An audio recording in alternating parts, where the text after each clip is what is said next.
So you've also been quite vocal about certain areas of criminal procedure reform. Yes, I think the criminal law needs a bit some reforms. Firstly, as I said, that we must have faster process. We must expedite our pending cases and see that they end up, say, within 3 to 5 years, not more than that in any case. If a criminal case remains pending for 10, 15, 20 years, it's a mockery. And number two, I have said that in criminal justice there are two fields, two areas where I would want special attention of the authorities. Number one is that we must tighten the grip of law on frivolous prosecutions, malicious prosecutions. See, what happens, it's very easy to hurl allegation against somebody, and then that somebody suffers a lot, and then after he is acquitted, nobody bothers. Then therefore, I have suggested that an accuser who has knowingly, frivolously prosecuted somebody, he must pay immediately. He should be taken to task by the mechanism of law itself. Today, the law expects him to file a complaint again thereafter, after he gets acquittal, which is not fair. He is already exhausted. He feels, all right, finished now, matter is over, let me go home. That affects the system. There should be a mechanism that when a case is decided and it is found that the accuser had made a malicious or a frivolous accusation, then automatically that person must be in the dock. This is one. And secondly, also the important thing is about sanctity of oath. In our courts, it's all mockery. People are just administered oath, but they with impunity go on saying falsehood, nobody bothers. So people are to be educated, and the law must be more vigorous on, perjury, law of perjury. And if you take oath and if you speak anything but truth, you will have to face the music once it is exposed. That doesn't happen.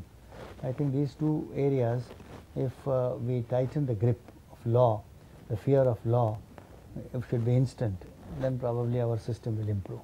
So you have some thoughts on police reform? It is very necessary. You see, the policeman plays a very important role in a healthy civil society governed by rule of law. Police officer is the instrument of law. He must be feared because he is equipped with the authority of law. He would implement law. He would die for law. He would not shut his eyes if there is a breach of law.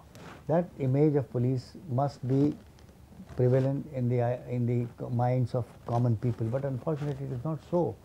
On the contrary, the people today fear police because they feel that he is so powerful that he can abuse law and put you in trouble any day. Therefore, I am afraid of police, not because he is the law enforcer. This is a fundamental change which needs to be looked into. Now, police officers must be looked after well. Their salaries, their way of living, etc., must be such that they should not be tempted for all these petty bribes, and then just consideration for everything. Corruption is unfortunately far deep rooted, and we are now finding that there is corruption practically in every sphere of our society today. But I think policemen and judges are the two classes of people who must be like Caesar's wife, above suspicion. They must be above suspicion at all. A police officer, now you go to Dubai, you will find you can't afford to offer anything to the police officer. You can't afford to play with that man. They are so strict, and I was shocked to be told recently by my friend that when he puts his car somewhere, he can keep his things, nobody will touch, which cannot happen in the city of Mumbai.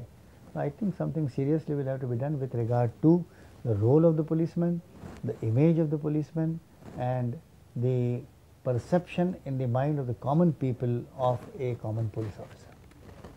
You've conducted several high-profile trials, and you conduct a lot of trials in full media glare.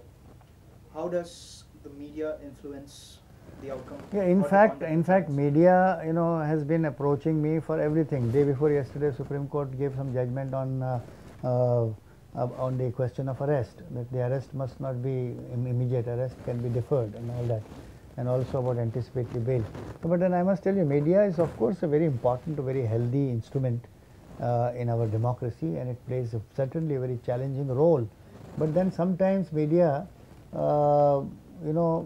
borders on such areas which are grey and which are forbidden.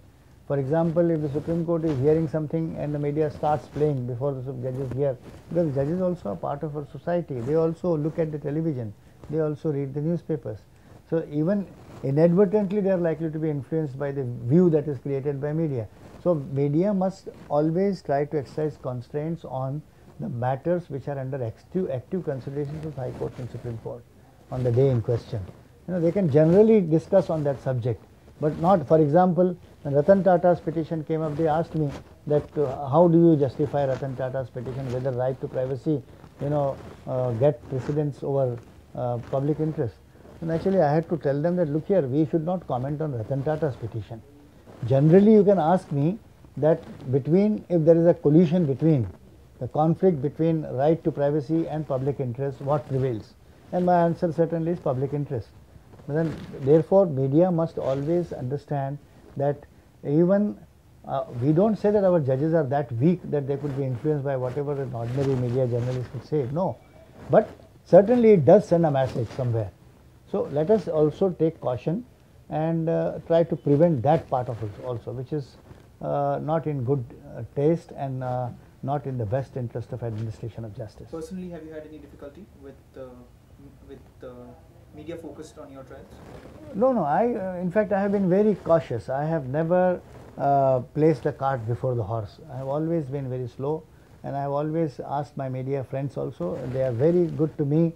In fact, I am being charged as the blue-eyed baby of media today in this country.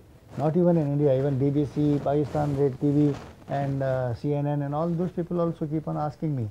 So I must thank all of them through this opportunity that I get, that all my media friends, I owe gratitude to you, and I must say that, well, you have been doing good work, carry on, but please understand there is a Lakshman Resha which you should not cross.